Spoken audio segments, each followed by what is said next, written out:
There's a particular kind of quiet in the hollows of the Ozarks that settles over you the moment you step off the paved road. The hills fold in on themselves, ridge after ridge, and the trees close ranks until the sky narrows to a strip overhead. It's a landscape that has always demanded something of the people who live in it, and for generations, the families who made their homes there answered that demand with an entire way of life built around one simple, unspoken rule: make it last, make it stretch, make it work. This wasn't frugality as a lifestyle choice. It wasn't a Pinterest board or a 30-day challenge. It was the operating system of daily life, passed from grandmother to mother to daughter, from father to son, in kitchens lit by wood stoves and gardens tilled by hand. And while the rest of the country has cycled through decades of convenience, disposability, and instant gratification, pockets of the Ozarks and the descendants of those hill families scattered far beyond them still quietly practice habits that would put most modern budgeting apps to shame. To understand why these habits took root so deeply, you have to understand the land itself. The Ozark Plateau is rugged, rocky, and difficult to farm at scale. Roads were slow to come and even slower to become reliable. For much of the region's history, a trip to the nearest general store could mean a full day's travel by wagon or horseback, round trip longer. That kind of isolation doesn't just inconvenience a family, it reshapes how they think about everything they consume. When you can't simply run to the store for more flour, more thread, more nails, you learn to plan differently. You learn to see your household not as a place that consumes goods, but as a small, semi-self-sufficient system, one that produces, preserves, repairs, and repurposes far more than it buys. This mindset didn't fade when roads improved. It calcified into culture, into stories told at the supper table, into skills taught almost by osmosis to children too young to realize they were being trained in an entire philosophy of thrift. There was also a deep practical wisdom in how these families read their environment. They understood which hillsides drained well enough for a garden and which stayed too wet. They knew which hollows caught frost first in the fall and which held warmth a little longer, buying a few extra weeks of growing season. This wasn't knowledge you could get from a book. It accumulated over decades of watching, failing, adjusting, and watching again, then handing that accumulated understanding to the next generation as casually as passing a plate at supper. If there was ever a command center for Ozark frugality, it was the kitchen. Usually warm, usually a little smoky, and almost always presided over by a woman who could make a week's worth of meals out of what looked to an outsider like almost nothing. Bacon grease was gold. It lived in a tin can by the stove, collected drip by drip after every breakfast, and it seasoned beans, greased skillets, and gave cornbread its particular Ozark richness. Nothing organic was wasted without a fight. Vegetable peels and bones went into the stock pot, not the trash. Stale bread was reborn as bread pudding or dried into breadcrumbs for the next meal. Even the cloudy water left over from boiling potatoes or greens was ladled off and saved. It carried nutrients and flavor that would form the backbone of tomorrow's soup. Meals themselves were built around a kind of quiet math. A single hen, once she'd stopped laying reliably, became Sunday dinner, and every part of her mattered. The broth simmered from her bones would flavor beans and dumplings for days afterward. A pot of soup beans, started on Monday, might stretch with a little cornbread and a rotating cast of side dishes clear through to Thursday. Meat was treated less as the centerpiece of a meal and more as a seasoning, a small addition that made a plate of vegetables and grains feel complete, because meat was expensive to raise or hunt and too valuable to burn through quickly. This wasn't scarcity mentality in the anxious hoarding sense. It was closer to reverence. Food had been grown by hand, hauled up a hill, or hunted through. Step into the root cellar of an old Ozark farmhouse, and you'll understand, instantly, what food security actually looked like before refrigeration and grocery delivery apps. Rows of mason jars, catching the light in amber, deep red, and forest green. Green beans, tomatoes, blackberry preserves, apple butter, pickled okra, lined up like a small, edible library. Canning season was an event, not a chore. Entire families, sometimes entire extended families and neighbors, would gather over a hot stove in the peak of summer heat, sweating over boiling water baths, because everyone understood the stakes. What went into those jars in July was what stood between the family and a long, lean February. There was no fallback plan if the harvest ran short. The jars were the fallback plan. Root cellars themselves were small marvels of low-tech engineering, dug into a hillside or beneath the house, insulated by earth on every side, cool enough in summer to slow spoilage, and warm enough in winter to keep potatoes, turnips, and onions from freezing solid. Families learned exactly how deep to dig, which direction to face the entrance, and how to layer straw and sand between rows of root vegetables to keep them fresh for months. A well-stocked root cellar wasn't a luxury. It was the difference between a family that ate well through March and one that didn't. And the counting never really stopped. A mother might walk her shelves each week, mentally tallying jars against the months of winter still ahead, adjusting the household's eating habits in real time if the count looked thin. This kind of constant, quiet inventory management, done entirely by memory and instinct, long before spreadsheets existed, was as essential a skill as canning itself. Beyond the garden fence, the Ozark woods themselves were treated as an extension of the pantry. In early spring, families fanned out across the hillsides, hunting morel mushrooms, their honeycomb caps hidden among leaf litter and the roots of dying elms. Poke salad, a wild green that must be prepared carefully to be safe, was gathered and cooked down, a dish so regionally specific it's practically an Ozark cultural marker on its own. Blackberries ripened along fence rows in summer, black walnuts and hickory nuts dropped in the fall.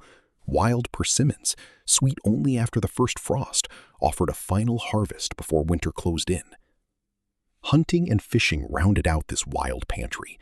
Squirrel, rabbit, and deer weren't sport in the modern sense. They were protein, gathered as reliably and matter-of-factly as any garden crop. A creek within walking distance might supply catfish or bass on a summer evening, caught with tackle a father had taught his children to make and mend themselves. Nothing about this was glamorous. It was simply another line item in the household's ongoing effort to feed itself without spending money it didn't have. None of this was foraging as recreation. It was foraging as arithmetic, a direct, tangible way to keep more money in the family's pocket and more food on the table, using knowledge that had been handed down, plant by plant, animal by animal, for generations. A child who grew up in these hills learned to identify a dozen edible plants before they learned algebra, because one of those skill sets kept the family fed, and the other, for a long time, didn't feel nearly as urgent. Clothing followed the same unspoken law as food. Nothing was disposable. A torn knee was patched, not replaced. A shirt outgrown by an older child was handed down, taken in, or reworked entirely for a younger sibling. Feed sacks and flour sacks, printed in cheerful patterns by manufacturers specifically because women were known to sew with them, became dresses, aprons, and dish towels. Sewing itself was rarely a solitary task. Quilting bees brought neighboring women together, needles moving in practiced rhythm while conversation and news traveled around the frame as freely as thread. These gatherings were frugal in a second, less obvious way, too. Pooling labor meant a quilt that might take one woman months alone could be finished by a group in an afternoon, and the social bonds formed over the quilting frame often translated into the same barter and mutual aid that kept the wider community afloat. And when garments finally truly wore past the point of wearability, they didn't disappear. They were cut into strips and pieced into quilts, deeply practical objects that doubled as a kind of textile family history. A quilt made from a grandfather's work shirts, a mother's Sunday dress, and a child's outgrown overalls wasn't just a blanket. It was a physical record of the family that made it, stitched together by hand, often over the course of months, during the rare quiet hours after supper, Even the batting inside older quilts was sometimes made from worn-out wool blankets or cotton scraps too small for anything else.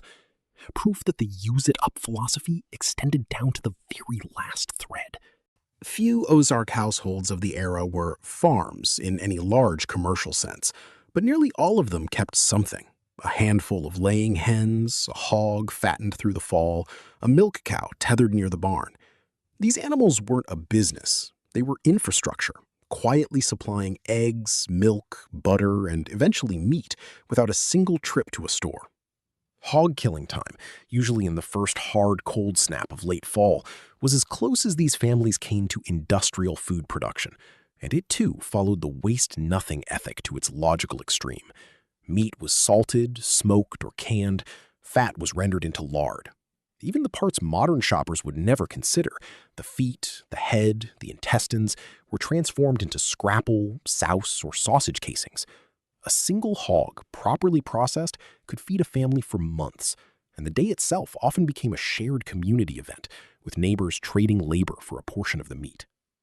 And when a family found itself with more eggs than it could use, or a bumper crop of squash, money rarely changed hands.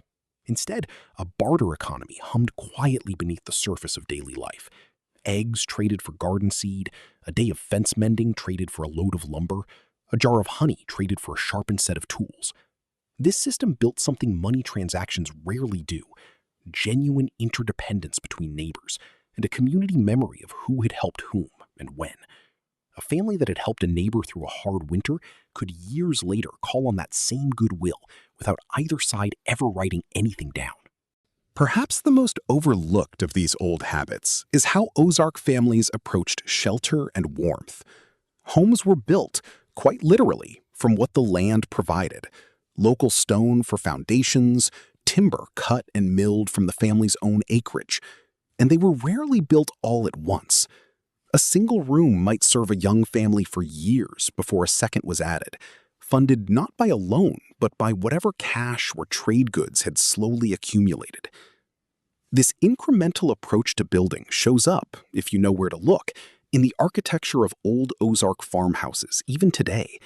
A slightly mismatched roofline where a second story was added a decade after the first floor. A porch that clearly came later, board by board, as the family's fortunes allowed. There was no shame in a house that grew slowly. If anything, a house built this way, debt-free, room by room, with materials the family had gathered or milled themselves, was a quiet source of pride. Heat came from wood, cut from the family's own woodlot, split and stacked each fall in a rhythm as reliable as the seasons themselves. There was no bill to dread, no meter running, just labor, foresight, and a woodpile that told you at a glance whether you were ready for winter. Cutting and splitting wood was also, notably, a task that spanned generations within a single household at once. Grandfathers, fathers, and sons often working the same woodlot together, passing down not just the labor, but the specific knowledge of which trees to fell, which to leave, and how to manage a woodlot so it would keep providing for decades, rather than being stripped bare in a single hard winter. If you asked someone raised in this tradition to name the single habit that mattered most, many wouldn't point to canning or quilting. They'd point to a mindset. A broken hoe handle got whittled into a new one. A leaking roof got patched with whatever was on hand. A stalled engine, decades later, got taken apart on a tarp in the yard rather than towed to a shop. This extended to nearly every object a household owned. Shoes were resold rather than replaced. Tools were sharpened, not discarded when they went dull. A cracked plate might be drilled and wired back together rather than thrown out, because a plate that mostly worked was still a plate worth having. There was a kind of quiet dignity in keeping things running past the point most people today would consider them finished, not out of stubbornness, but out of a genuine belief that most objects had more life left in them than their condition suggested, if you were willing to look closely enough and work patiently enough to find it. Children absorbed this instinct early, not through lectures, but through proximity, handing tools to a father under a truck, watching a mother reset a clock spring, learning that broken was rarely the end of an object's usefulness. It bred a kind of confidence that's increasingly rare today. The assumption that most problems are solvable with patience, tools, and a willingness to try, rather than a credit card. And this confidence rippled outward into every other habit on this list. The same person who wasn't afraid to rebuild a carburetor also wasn't afraid to can 200 jars of tomatoes in a single week, because both tasks came from the same deep well of self-trust. And each fall, before the last of the garden was cleared, the most careful plants were left just a little longer, not for eating, but for seed. Bean pods left to dry and rattle on the vine, tomatoes left to soften past ripeness, corn left on the stalk until the kernels hardened. These seeds were saved, dried, labeled, and tucked away for next spring, season after season, until the varieties grown in a particular hollow became, in a very real sense, unique to that family and that patch of ground, adapted generation by generation to its soil, its rainfall, its particular slant of sun. Seed saving also carried a social dimension often overlooked today. Seeds were shared, traded, and gifted between families almost as freely as garden produce itself. A particularly hardy bean variety might travel from one hollow to the next over the course of a single decade, carried in a coat pocket or a small paper envelope, gaining a family name along the way. It's not uncommon, even now, for heirloom seed catalogs to list varieties named after the Ozark families who first selected and preserved them a century or more ago, a small, permanent monument to habits that were never meant to be monumental at all. None of this survived by accident. These habits were transmitted the way most durable knowledge is, not through formal instruction, but through sheer, repeated proximity. A daughter stood at her mother's elbow at the canning stove for a decade before she ever ran a batch herself, absorbing timing and technique through observation long before she could have explained any of it in words.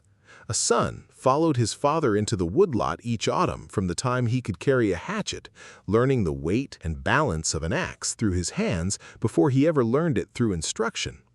This kind of knowledge transfer is fragile in ways that written instruction isn't. It depends entirely on generations staying close enough, long enough for the apprenticeship to happen, which is part of why, as families spread out and modern conveniences arrived, so many of these specific skills quietly began to fade even in the Ozarks themselves. But it's also why the households that did preserve them treat that knowledge as something close to sacred. Not a set of instructions, but an inheritance. It would be easy to romanticize all of this, to flatten it into a nostalgic postcard of simpler times. It wasn't simple. It was hard, physical, relentless work, often undertaken with genuinely little margin for error. A failed harvest wasn't an inconvenience, it was a genuine crisis. A hard winter with a thin woodpile could be dangerous. None of this was chosen for its charm.